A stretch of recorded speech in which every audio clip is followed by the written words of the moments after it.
আমার বাবা, তুমি এত তাড়াতাড়ি সবকিছু ভুলে গেছো বাবা। তুমি কি আমাকে চিনতে পারতাছো না? আমি তোমার বাবা। আরে আপনার কি মাথা ঠিক আছে? কে আপনার সন্তান আর কাকি কি বলতেছেন? এই কে আপনি? কে যান এখান থেকে।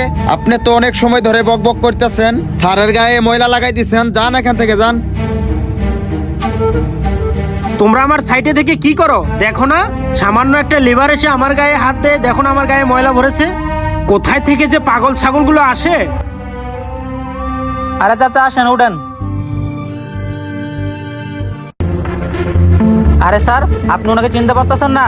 আরে উনি তো আপনার বাবা হয়, বাবা। রাসেল, তুমি এসব কি বলতেছো? উনি আমার বাবা হতে যাবে কেন? আর আমার বাবা তো পৃথিবীতে বেঁচে নেই। আর কখনো তুমি উল্টাপাল্টা কথা বলবো না, থাপড়ায় তোমার দাঁত ফেলে দেবো। বেদব ছেলে, আমার কোনো বাবা নেই। স্যার, আপনি এসব কি বলতেছেন? আপনি আপনার নিজের বাবাকে চিনতে পারতেছেন না? যে বাবা রাত দিন কষ্ট করে, যে বাবা কিনা দিন মজুরে কাজ করে আপনাকে এত কষ্ট করে মানুষ করছে, আপনার সেই বাবাকে চিনতে পারতেছেন?